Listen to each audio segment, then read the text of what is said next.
Now it's time for Lefties Losing It, and another day, another apology delivered by Sunny Hostin on The View. You know, these are happening so often that I'm not even featuring them all on this segment, but this one was particularly bitter and passive-aggressive, so I had to share. I see you. I see you over there. I have a very quick statement. It's not going to be that quick. Pete Hegseth has denied any wrongdoing. His lawyer said he paid the woman in 2023 to head off the threat of a baseless lawsuit. No charges were ever brought.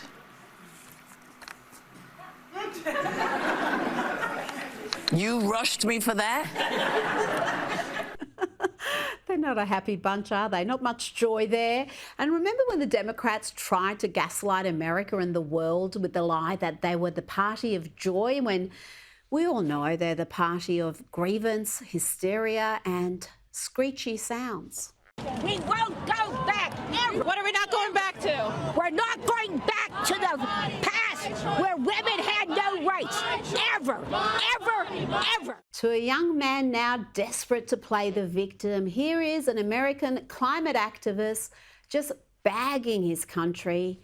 I've got to say, dude, you know you're free to leave. I come from a country where we ban books for sport and where we tell children to hide in the corners to avoid the shooters.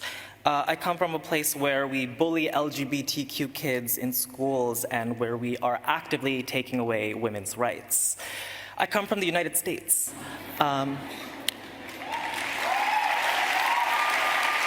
We have a lot to be grateful for after the US presidential election, including being spared the pain of having this young lass shoved down our throats for the next 4 years. Here is almost first daughter, radical leftist activist Ella Emhoff. Such a big fan of you. Same, girl, same. I can't even believe you know who I am, and Are you kidding me? I can't believe you know who I am. Oh, well, you are like a breath of fresh air. Every kid I know is just like, knows your name, is singing your praises. The way that you play with fashion and just are unabashedly yourself is the most exciting thing I've ever seen. The most exciting thing she's ever seen? Seriously? And if you, like most sane people, have no idea who that woman is, she's Jenna Lyons. Someone told me that. I have no idea who she is, to be honest with you. Let's hear now from American Democrat Party strategist Julie Roginski, who thinks she's going to stop the military from deporting illegal migrants. Promise you with every fiber of my being, because I'll probably be one of those people, that if anybody comes for these people and tries to drag them out by force, there will be protests of people like me, American citizens, who are going to stand there and do everything possible to prevent these women and children, which is all who these people are. Remember when they found that cocaine in the White House and somehow they couldn't figure out whose it was, and then the Secret Service destroyed the evidence? Clearly no obvious suspects came immediately to mind.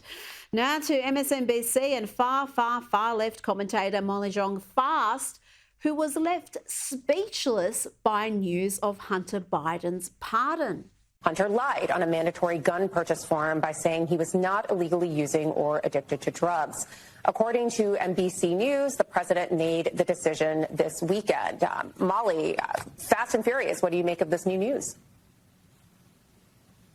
I just heard it. I have to process it. I don't have a take. I'm sorry. I'm sorry. I don't want to have a take. Lady, that's your job. You've got one job there, and it's to have a take. Watch now as CNN subjects Democrat Dan Goldman to a humiliation ritual of sorts. This is a thing of beauty. They literally play him footage of himself on ABC lying his lefty butt off about how Joe Biden was never going to pardon his son Hunter. I got to say, I love CNN for this. This is what you said. I want to watch. Do you think a pardon for his son would be a mistake? Yes, and I don't think there's any chance that President Biden is going to do that, unlike his predecessor, who pardoned all of his friends. What does that feel like, watching yourself back then, reassuring people that Biden was not going to issue a pardon for his son? Yeah, and I think that if that plea agreement and that plea deal had gone through, there would be no pardon. That was a satisfactory outcome. It had already fallen that through. Only was. Sorry?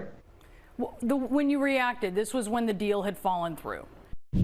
Now, we were told again and again, not just by the Biden White House, but also its propaganda arm, the overwhelming majority of the US media, that Joe Biden would never pardon his crack-addled whore enthusiast son. He has too much integrity to do that. He has too much respect for the legal process. Major commitment from the president, accepting the outcome of the trial and also pledging not to pardon his son. Presidential promise to put the law before a family. I said I abide by the jury decision.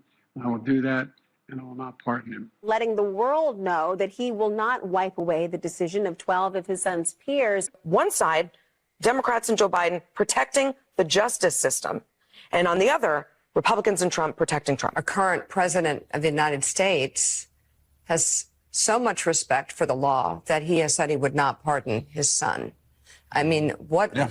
You know, again, it's all about the contrast. Joining me now is Newsweek Senior Editor-at-Large and Article 3 Project Senior Counsel, Josh Hammer. Josh, Joe Biden has not only pardoned his son, this is the most comprehensive, far-reaching pardon I think we've seen. Joe Biden signed a full and unconditional pardon for Hunter, covering all offences against the United States, which he has committed or may have committed or taken part in during the period from January 1, 2014 through to December 1, 2024, including but not limited to all offences charged or prosecuted. The scope of this pardon is enormous, Josh. Rita, the scope is so enormous and indeed is so unprecedented, truly unprecedented. I've actually spent a lot of time trying to think over these past 36 hours or so as to whether or not there is anything remotely resembling a clear precedent for a pardon this sweeping. And honestly, I come up blank. I mean, this is the kind of language that you put into a pardon that I think back to my time in law school here in the United States. I mean, if I were a constitutional law professor, I would literally put a pardon like this on a first-year law student exam to try to question the students as to whether something like this is even permissible, as to whether it's even constitutional in the first place. The short answer is that it is, unfortunately, because the pardon power is truly plenary.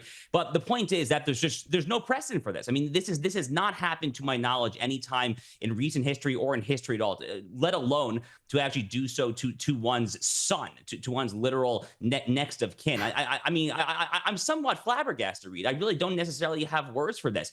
And the fact that you're tying it back to January of 2014 in particular, well, you know, what happened in the year 2014? Oh, yeah, that's right. Well, Hunter Biden started sitting on the board of Burisma in the spring of 2014, just a few years after January 2014, no doubt, Rita, for his subject matter expertise on Eastern European Baltic Sea oil and natural gas energy exports.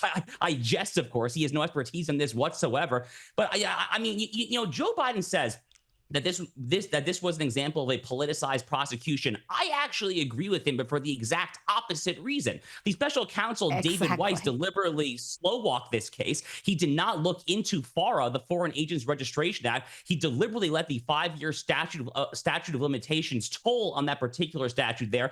And by the way, he tried to submit a plea deal in the summer of 2023 that was such a sweetheart deal that the federal judge, Mary Ellen Noriega, rejected as just being too favorable to the criminal defendant. As a former federal law clerk, I can tell you, not something that happens every day in court. This whole thing just stinks from top to bottom. The fish rots from the head. The silver lining, here's the silver lining. I'll end on a positive note. The silver lining here is that when Donald Trump comes into power in January 2025, any morsel of credibility that the left had when they complained about Donald Trump's purported abuses of the justice system, it's over. They have no credibility whatsoever. You and I both know they had no credibility with the Jack Smith lawfare to begin with here, but this is the final nail in the coffin. This is really it at this point. They have revealed themselves for the tyrants that they are. Well, I'm not even a little bit shocked by any of this. I'm a little bit shocked by the scope of the pardon, because that is just astonishing, as you've just explained.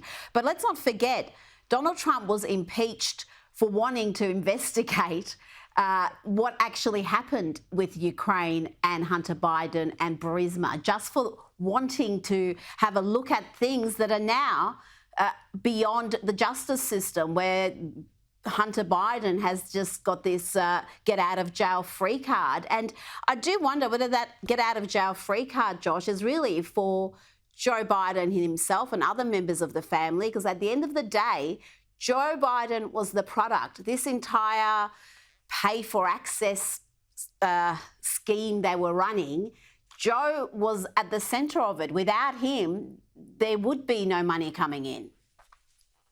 Yeah, I think you've nailed it. This pardon is only partially for Hunter Biden. It really is a pardon for the entire Biden family in general. Look, there have been many on the right side of the American political aisle, myself included, who have been calling for the Biden DOJ, or excuse me, for the Trump DOJ, that is, to reopen a new special counsel probe into Hunter Biden come day one, to look back into possible violations of the Foreign Agents Registration Act and various other overseas foreign dealings. Now, with this pardon in place here, assuming that it is upheld in court, which again, I believe it will be, for better or for worse, but with this pardon in place, you can't do that. And that ultimately is what Joe Biden is trying to do here. I think he's basically taking an action, Rita, to try to make a play for the presidential historians who will write books about his presidency 15, 20, 30 years now. And what he's trying to do is he's trying to preclude his own name and his brother's name, Jim Biden, and I guess Hunter's name, from being revealed in a subsequent deposition or a judicial hearing or a House Republican subpoena investigation. He's trying to obviate all of that with the sweeping nature of this pardon. Little does he know, though, that in doing such a corrupt, a venal, a grossly self-serving, hypocritical thing, after months and months of just lying, just not even gaslighting, just straight up lying to the American people over and over and over again, little does he know that he actually has sealed his fate with the presidential historians here in the U.S. That fate, though, is not what he hopes it will be. I do wonder, Josh, whether he's going to be cute now and try to pardon Donald Trump and his ridiculous convictions, the trumped-up charges we saw in New York, which are ultimately going to be reversed on appeal. But do you think he will do something like that? He'll pull something like that in the final weeks? I can see it happening. I mean, but, you know, they've tried this trick before, Rita. I mean, you know, they did this when they indicted Bob Menendez, the very corrupt senator from New Jersey, the Democrat, who was taking Egyptian literal bars of gold were found in his closet there. They did a similar thing when they indicted Eric Adams, the mayor of New York City there, who apparently was taking some sum of money from the country of Turkey. He was flying Turkish Airlines there. So they're actually very good at this. They're very good at basically dangling out these cheap objects and hoping to obfuscate and to bamboozle the right here in America, trying to convince you that, oh, everything's above board. You see, we're prosecuting both sides, or hey, we're letting both sides off the hook. They're very good at that. They've tried this tactic before. But at this point, Rita, I think the onus is on us on the right, those of us who are conservatives, constitutionalists, pro-America patriots, to see this for what it is, which is an unprecedented act of self-serving venality in American history. Now, Trump has announced his pick for the head of the Drug Enforcement Administration as Hillsborough County Sheriff Chad Chronister. This man's record is very different to that of, say, Kash Patel, his pick for FBI director, a pick that his voters were absolutely thrilled about. This pick, Chronister, is, well, he's infamous for the relatively soft approach he took to the 2020 BLM riots. He's been, though, tough on imposing COVID curfews and even arresting a church pastor for holding services. Josh, explain this selection to me. Is this Donald Trump's first mistake since winning the election? Rita, you know, let me first say that not who I would pick to lead the DEA. I mean, let me just put my cards on the table there. Not who I would pick, not who I would advise Donald Trump to pick. I say this, by the way, as someone who takes the DEA's task very seriously. My cousin, may his memory be a blessing, overdosed and died 7 years ago now from fentanyl-laced cocaine, no doubt trafficked across the U.S.-Mexico border. So I take the drug issue here in the United States very seriously. So again, not the man that I would have recommended to Donald Trump and his team to pick if I had my word and my druthers. But I think that Donald Trump is entitled to a very large degree of deference when it comes to people like this who will comprise not just his cabinet, but the DEA is actually then a sub-cabinet, second-tier official. The DEA technically sits below the Department of Justice. The DEA chief is basically subservient subservient to the Attorney General of the United States. And from what I understand, this pick basically came from Pam Bondi, who is Donald Trump's pick for Attorney General. Pam Bondi and Chad Chronister are they're both Floridians. They're both here in Florida, where I live there. I think soon-to-be Attorney General Bondi is very close with the sheriff in Hillsborough County there. So she's probably entitled to her DEA chief of choice. Again, not who I would necessarily pick there, but it is worth noting that Hillsborough County, where Chronister is sheriff, is a purple to light blue county. So if he's trying to get reelected as sheriff, he probably can't run a very, very hard right jurisdiction there. He has been very tough on pro-Hamas protests. He's taken a stronger stance on illegal immigration in general there. So there are definitely some things I think to look very fondly at. But again, having said that, wouldn't necessarily be my first choice, but I'm okay with the pick if that's who Pam Bondi wants. Talking about Hamas and being tough on terrorists, Donald Trump has today issued a stark warning to the terrorists holding hostages.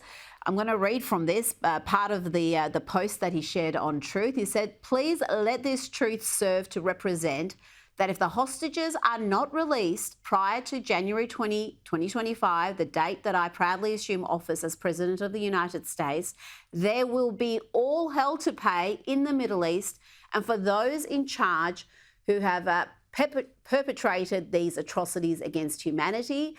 Those responsible will be hit harder than anybody has been hit in the long and storied history of the United States of America. Release the hostages now," in capitals, Josh. We haven't seen this sort of strength or clarity from the Biden administration, certainly. This is pure Trump. This is Trump's peace through strength strategy. Look, I mean, it's an amazing statement. I mean, it's truly an amazing statement. You know, one of the funny things about Donald Trump is that he barely even has to act. I mean, as soon as he was elected by the American people, basically the entire Middle East map already started to change effectively overnight. Hezbollah started begging for a ceasefire. Hamas started begging for a ceasefire. Iran said that it was going to tone down its assaults across the entire region there. I mean, basically just the mere presence of this man, the guy who achieved historical peace in the Middle East his first time around, the guy who took out Qasem Soleimani at the Baghdad, Iraq airport in January 2020 there. I mean, the mere fact that he is there, let alone putting out amazing statements like this, has already changed the entire dynamic of the region there. Look, the point is, people think that Donald Trump is like a warmonger, that he's looking to start wars. The Middle East was the quietest it has been in decades during his presidency because, again, our enemies here in America know not to mess with us when Donald Trump is in office. The one thing I will say is that if you're going to talk like this, as Donald Trump has done on Truth Social, you better be prepared to back it up with action. Having said that, though, I think Donald Trump is very clearly willing to do that, as he's demonstrated before there. So our enemies are now on standby. They are watching this with very close eyes there, and that is a very good thing, I say. I remember when he was, I think it was the fourth or fifth presidential candidate who said he was going to move the embassy. He was going to move the American embassy and he was going to acknowledge Israel's capital. And there was a promise that was made previously, Josh. I think Clinton made it, Obama made it, Bush made it. None of them followed through. They were all too terrified. Donald Trump followed through despite the hyperbole and the hysteria that we got from the media and experts telling us it was going to lead to bloodshed and relations were going to sour. And what happened? Nothing really happened. They dealt with it because he followed through with a pledge. And I think we're going to see a lot more of that. I want to ask you about Meta CEO Mark Zuckerberg. He's met with Trump and there are rumours that he wants to cozy up to the administration. He wants to be brought into the fold and be involved in the national reform and renewal. But should this character be trusted, Josh? Meta, Instagram, Facebook have been notorious for suppressing, censoring conservatives. They continue to do so. And he donated hundreds of millions of dollars of his own money to help fortify the 2020 election. Is he a character who has proven himself, who's shown that he has changed his mind about politics like Elon Musk has and RFK and Tulsi Gabbard and some others?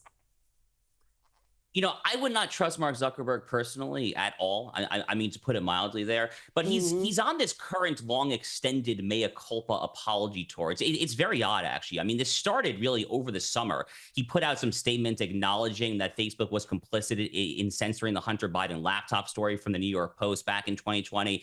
And he said that he apologized for that. So he's been on this extended apology tour for a while now. I can't quite figure out exactly why he is doing this, though, to be honest with you. I find it very difficult to believe that his actual politics and principles and ideology have changed. Rather, it's probably just a self-serving measure when it comes to just trying to keep his company relevant. He probably sees his fellow Silicon Valley titan, Elon Musk, who is now in Mar-a-Lago. He's taking photos with Don Jr. and Eric Trump. He's basically, I mean, Elon Musk is basically an adopted son of the Trump family at this point. And there's probably a little bit of just envy or jealousy, frankly, from Mark Zuckerberg, you know, from one billionaire to another there. If I had to put on my psychological lens, that's probably what I imagine what is going on here. But look, I mean, you know, from one Jew to another, from me to Mark Zuckerberg actually had his bar mitzvah in the synagogue in my hometown back in New York there. So I would encourage him to spend a little more time doing what we call teshuvah, which is atonement in Judaism, prior to trying to get in Donald Trump's good graces. I think a little more atonement might be in order for your previous mistakes, frankly. I tell you, I'm with you. I would not trust him as far as I can throw him. And if he actually really has genuinely changed his point of view and woken up to some of the awful activism that he's been party to, then you would think he would tackle that on his own websites, on his own sites, Instagram and Facebook, which are still routinely censoring anything that's right of left. I mean, even centrists are finding themselves getting censored or suppressed there. Before you go, we've got some good news. I've got Conservative commentator Scott Jennings being added to the editorial board of the LA Times, a publication that has been left to far left for a long time. Is this going to have make any meaningful change though, Josh, or is this just a token conservative who's been added so they can pretend to be balanced?